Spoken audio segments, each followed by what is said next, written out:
নমস্কার সবাইকে কৈলাস স্টাডি সেন্টারের তরফ থেকে। তো আজকে যে ভিডিও রয়েছে সেটা রয়েছে জ্যাক বোর্ড ক্লাস 10-এর জন্য। আর আজকের যে কবিতা এই ভিডিওতে সেটা হচ্ছে বিভীষণের প্রতি ইন্দ্রজিৎ, যেটা লিখেছেন মাইকেল মধুসূদন দত্ত।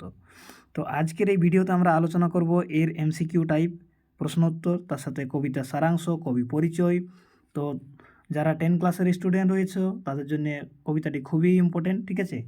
তো ভিডিওটা শেষ তক দেখার জন্য অনুরোধ রইল। আর যারা চ্যানেলকে এখনও সাবস্ক্রাইব করেনি তাদের প্রতি অনুরোধ, কেননা সাবস্ক্রাইব করাটা হচ্ছে আপনাদের কাজ। আমার কাজ হচ্ছে আপনাদেরকে যথাসময় ঠিকঠাক মতো ক্লাস দেওয়া, সব কিছু বিষয়কে বুঝিয়ে দেওয়া। তো চলো এবারে ভিডিওটা শুরু করা যাক।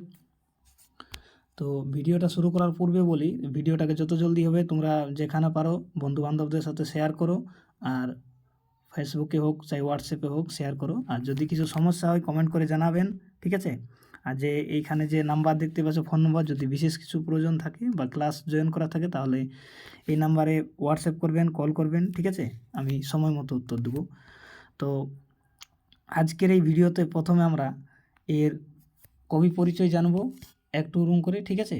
আর কবি পরিচয়ের পরে আমরা এই কবিতার সারাংশ জানবো, তারপরে আমরা এর এমসিকিউ টাইপ জানবো। আর না হলে সব থেকে আগে আমরা এমসিকিউ টাইপটা এর জেনে নেব, ঠিক আছে। তারপরে শেষের সময় আমরা আজকে কবি পরিচয় জানবো। তো চলো এখানে আগে প্রশ্নগুলো আগে দেখিনি, ঠিক আছে। তো এই যে বিভীষণের প্রতি ইন্দ্রজিৎ কবিতা অংশটি কোথা থেকে সংকলিত হয়েছে, ঠিক আছে। যদি লেখাগুলো দেখতে অসুবিধা আছে তাহলে বলবো যে ভিডিওর কোয়ালিটিটা একটু হাই কোয়ালিটি করে নেবেন, ঠিক আছে, তাহলে দেখতে পাবে। আর ভিডিওটা দেখার সময় ফুল স্ক্রিনে দেখবেন, ঠিক আছে। ভিডিওটা রোটেট করে ফুল স্ক্রিনে দেখবেন, তাহলে বুঝতে বা দেখতে কোনো সমস্যা হবে না, ঠিক আছে। তো এখানে কোনখান থেকে এটা নেওয়া হয়েছে, বিভীষণের প্রতি ইন্দ্রজিৎ, ঠিক আছে, মেঘনাদ বধ থেকে, রামায়ণ থেকে, বা মহাভারত থেকে, বা রাবণ বধ থেকে। তো এটা কোনখান থেকে নেওয়া হয়েছে, মেঘনাদ বধ থেকে নেওয়া হয়েছে, ঠিক আছে।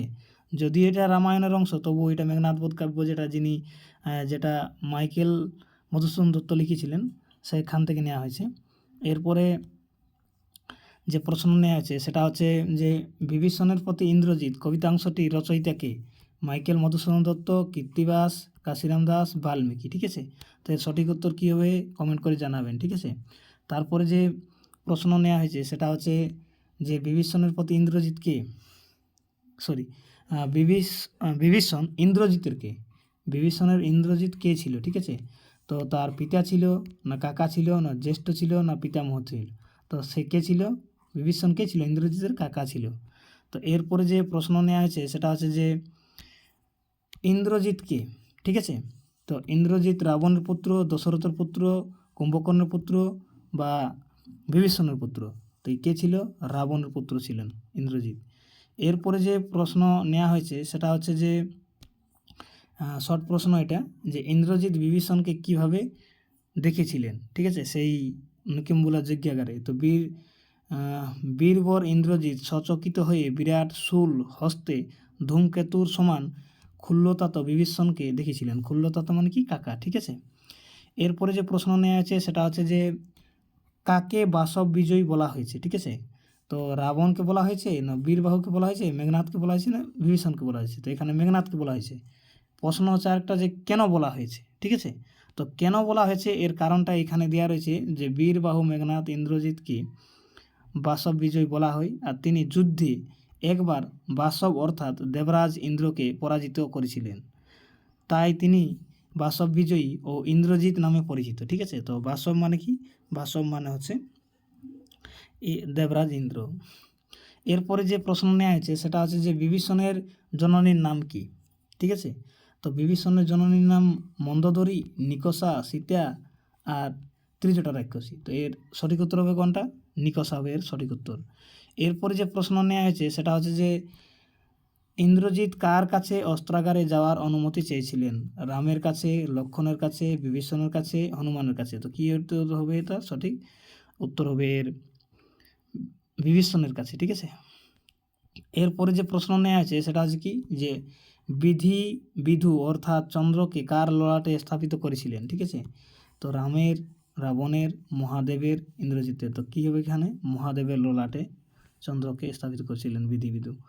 এরপরে প্রশ্ন নেওয়া হয়েছে সেটা হচ্ছে যে সিংহ ঠিক আছে। সিংহ অর্থাৎ কেশরী কার সঙ্গে মিত্রতা করে না? হরিণের সাথে, শৃগালের সাথে, ছাগলের সাথে, ঘোড়ার সাথে। তো এটার উত্তর দিতে হবে বিভীষণের প্রতি ইন্দ্রজিৎ কবিতায় যেটা উল্লেখ রয়েছে তার সাপেক্ষে উত্তর দিতে হবে, ঠিক আছে। তাকে মনে রেখে উত্তর দিতে হবে। তো এখানে সঠিক উত্তর কী হবে? শৃগালের সাথে, ঠিক আছে। ওইখানে ইন্দ্রজিৎ বিভীষণকে বলেছিল এই কথাটি। তো যাই হোক, এরপরে যে প্রশ্ন নেওয়া আছে সেটা হচ্ছে একটা শর্ট প্রশ্ন, সেটা হচ্ছে যে মহারথী প্রথা কী? তো মহারথী প্রথা তাকেই বলা হয় যেখানে অস্ত্রহীন যোদ্ধার সঙ্গে যুদ্ধ করে না, ঠিক আছে। কারো যদি অস্ত্র থাকে না তার সাথে যুদ্ধ করে না। এটা কখন বলা হয়েছিল? যখন বিভীষণ ইন্দ্রজিতের সাথে নিকুম্বিলা যজ্ঞাকারে যুদ্ধের জন্য করতেছিল। এবারে বলা হয়েছে যে বনবাসী কাদের বলা হয়েছে? ভরত শত্রুঘ্ন, রাবণ ইন্দ্রজিৎ, সীতা সরমা, রাম লক্ষ্মণ। তো এর সঠিক উত্তর কী হবে? এর সঠিক উত্তর হবে বনবাসী রাম লক্ষ্মণকে বলা হয়েছিল। আর কে বলেছিল? এটা বলেছিল মাইকেল মধুসূদন দত্ত তার কবিতার মাধ্যমে। আর যে চরিত্রটা দিয়ে মানে উক্তিটা দিয়ে আছে সেটা হচ্ছে উর্মিলাকে দিয়ে বলা হয়েছিল, ঠিক আছে। তারপরে যে প্রশ্ন নেওয়া হয়েছে যে সেটা হচ্ছে যে ফণী নম্রাশির কীভাবে হয় কীভাবে? তো ফণী অর্থাৎ সর্প মন্ত্র বলে নম্রাশির হয়। এরপরে প্রশ্ন নেওয়া আছে যে বিভীষণের বিচারে লঙ্কার সর্বনাশের কারণ কী? তো ইন্দ্রজিতের কারণে, না কুম্ভকর্ণের কারণে, না রাবণের কারণে, না সীতার কারণে? তো এর সঠিক উত্তর কী হবে? লঙ্কার বিনাশের কারণ কী হবে? রাবণের কারণে, ঠিক আছে। লঙ্কেশ রাবণের পাপাচারীর কারণে। এরপরে যে প্রশ্ন নিয়ে আছে সেটা হচ্ছে যে ইন্দ্রজিৎ বিভীষণের ধর্মশাস্ত্র সম্মত ব্যাখ্যা দিয়েছেন। কি দিয়েছিলেন? যে ইন্দ্রজিৎ বিভীষণকে জানিয়েছিলেন যে সজ্জন বা আপন ব্যক্তি যদি গুণহীন হয় তবু গুণবান পরজন অপেক্ষা শ্রেয়, কারণ নিজেই পরপর হয়, ঠিক আছে। তো তারপরে যে প্রশ্ন নেওয়া আছে এখানে 16 নম্বরে সেটা হচ্ছে যে মাইকেল মধুসূদন দত্তর, ঠিক আছে, জন্ম ও মৃত্যুসাল নিচের কোনটা সঠিক? তো এইগুলোর মধ্যে তোমাদেরকে এই প্রশ্নটা দেওয়া হলো, কমেন্ট করে জানাবেন 16 নম্বরে কোনটা সঠিক হবে, ঠিক আছে। এখানে একটা সঠিক উত্তর রয়েছে, এটা কমেন্ট করে জানাবেন। এরপরে আমরা এই ভিডিওয়ে আলোচনা করব কবির পরিচয়, ঠিক আছে। কবির পরিচয় আলোচনা করে কবিতা সারাংশ আলোচনা করব।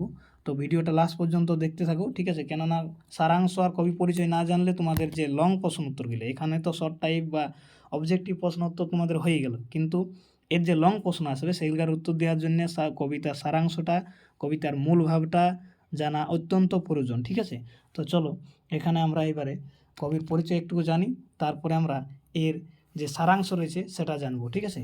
তো মাইকেল মধুসূদন দত্ত একজন এমনই কবি যে যারা বাংলা পড়াশোনা করে বা পড়াপড়ি করেছে, বাংলা সাহিত্য যারাই পড়েছে, এমন কোনো ব্যক্তি নেই যে মাইকেলের সাথে তার মানে পরিচয় হয়নি এখন পর্যন্ত।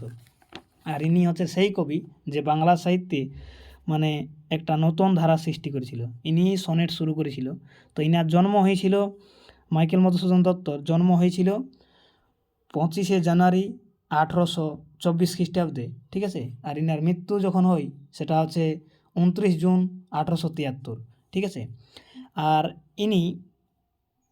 ইনার পিতার নাম হচ্ছে রাজনারায়ণ বসু, মাতার নাম হচ্ছে জাহ্নবী দেবী। আর ইনার জন্ম হয়েছিল সেটা হচ্ছে যে জায়গাটা, সেই জায়গাটার নাম হচ্ছে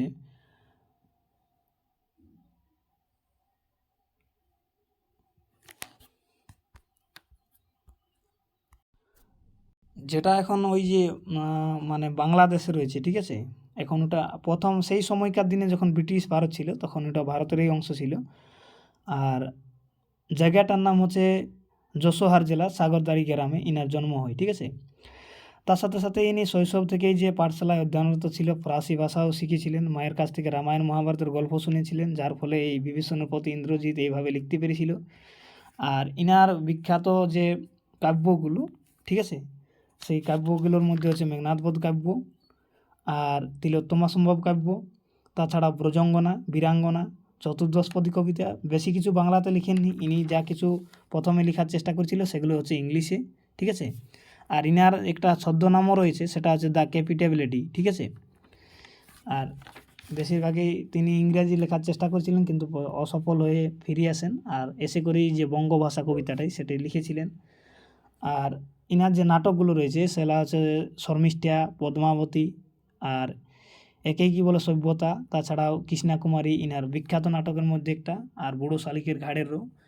তো যাই হোক, এই হচ্ছে কবি পরিচয় মোটামুটি, আর আমরা বেশি কিছু এর আলোচনা করছি না। এইবারে কবিতার সারাংশই আসি, নাহলে ভিডিওটা অনেক লম্বা হয়ে যাবে।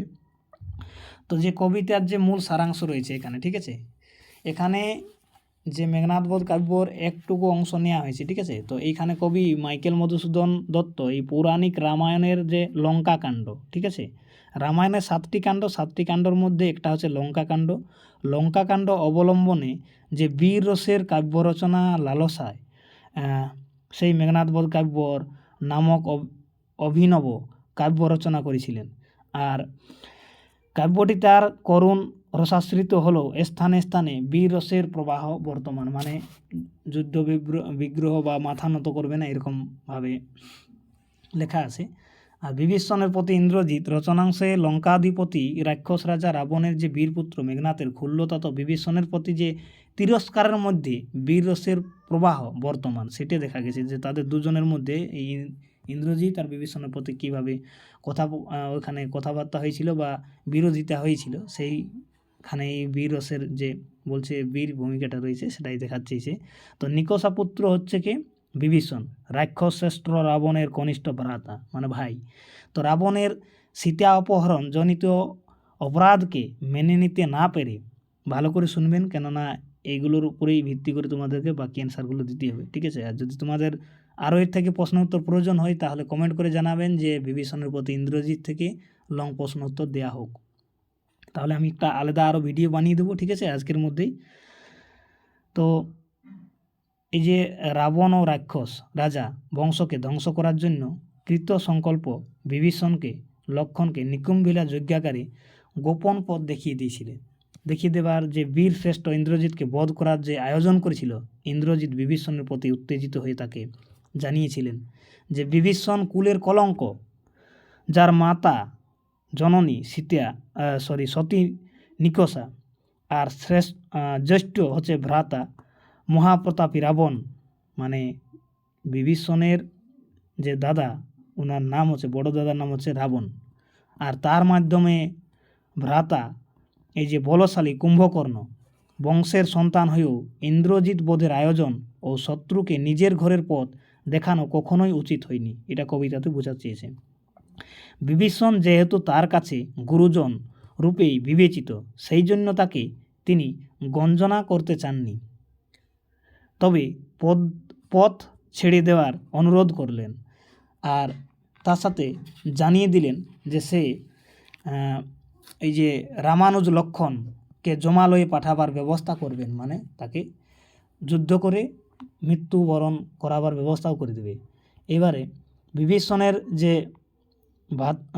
মানে ভাইয়ের পুত্র, ঠিক আছে, ইন্দ্রজিতের মিথ্যা অহংকার এবং ফাঁকা আস্ফালনের যুক্তি সঙ্গত উত্তর দিয়ে জানালেন যে রঘুকুলপতি রাঘবের দাস, অতএব তার অনুগ্রহ রক্ষা তার পক্ষে সম্ভব নয়। কার পক্ষে সম্ভব নয়? বিভীষণের পক্ষে সম্ভব নয়, সে রক্ষা করতে পারবে না। ইন্দ্রজিৎ তার উত্তর জানালেন যে বীর কুম্ভকর্ণ বিভীষণের মুখে এসব কথা, না বীর কুম্ভকর্ণ নয়, বীর কুলদম্ভ বিভীষণের মুখে এই কথা শোভা পায়নি, যিনি যুক্তি ও তর্ক দিয়ে বিভীষণের বোঝাবার চেষ্টা করলেন। জানালেন যে রাজহংস যেমন পদ্মবন পরিত্যাগ করে এই যে কাদা সলিলে প্রস্থান করেছে, আর শিবের ললাট স্থির চন্দ্র ভূমিতলে গড়াগড়ি যায় না, ঠিক আছে। আর সিংহ কখনো মিত্রভাবে শৃগালকে সম্বোধন করে না। তো তোমারও বলছে তেমনি রাক্ষসকুল পরিত্যাগ করে কে করেছিল? বিভীষণ করেছিল। পরিত্যাগ করে সামান্য বনবাসী ভীরু কাপুরুষ রামচন্দ্রকে মিত্ররূপে গ্রহণ করা উচিত নয়। লক্ষণ ক্ষুদ্রমতি সামান্য মানুষ, তাই সে যুদ্ধের নিয়ম ভুলে অস্ত্রহীন আক্রমণ করতে প্রস্তুত। এ কথা শুনে সেই সকলে হাসবে, তাতে সন্দেহ কি। তিনি লক্ষণকে অন্যায়কর্মে উপযুক্ত শাস্তি প্রদান করবেন। ইন্দ্রজিৎ বিভীষণকে আরও জানালেন যে তার এই কারণে এই যে লঙ্কাপুরীতে আজকে শত্রুরা পদার্পণ করতে সক্ষম হয়েছে। এ যেন ঠিক দৈত্যের নন্দন কাননে ভ্রমর এবং স্ফুটিত পবিত্র পদ্ম ফুলে কীটের বাসা, মানে ফুলে পোকা বসে গেছে কার কারণে, মানে লঙ্কায় যে পোকা হিসাব কারা, তাহলে রাম আর লক্ষণ। আর বলছে তোমার ভাইয়ের পুত্র হয়েও এইরূপ মহা অপমান সহ্য করা মতো ভুবন বিজয়ী বীরের পক্ষে সম্ভব নয়। তাহলে এই যে ধীর স্থির অবিচলিত মন্ত্রশক্তির দ্বারা এই যে কী হয়, ফণির মতো এই লজ্জানবত মুখে বিভীষণ ইন্দ্রজিতের যে এই যে ভৎসনা করলেন, মানে তাকে অপমানিত করলেন, তার উত্তর জানালেন। কি জানালেন? তিনি নির্দোষ। বিভীষণ উত্তর দিচ্ছে ইন্দ্রজিৎকে যে তিনি নির্দোষ, মানে মেঘনাথকে। আর ভৎসনা করাটা মোটেই উচিত হয়নি। তার অগ্রজ মানে রাবণ আজ যে নিজ কর্মে মানে নিজের দোষে সমগ্র লঙ্কার বিনাশের কারণ হয়েছে। আজ লঙ্কাপুরী সীতাহরণ রূপ পাপ ও রাবণের অত্যাচার জনিত পাপে পরিপূর্ণ।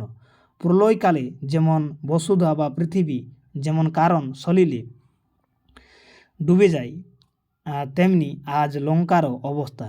আমি পাপাপূর্ণ সেই লঙ্কা রক্ষার জন্যই রাঘবের পদতলে মানে তার সাথে মিত্রতা করেছি। পরের দোষে কেউ নিজের ধ্বংস চাই না, মানে রাবণের দোষে বিভীষণ নিজের ধ্বংস চাই না। বিভীষণের এই যুক্তিপূর্ণ উত্তরে ইন্দ্রজিৎ জানিয়ে দিয়েছেন যে তিনি ধর্মপথ বলে জগৎকে বিখ্যাত হলেও ধর্ম সম্বন্ধে তার জ্ঞান নেই।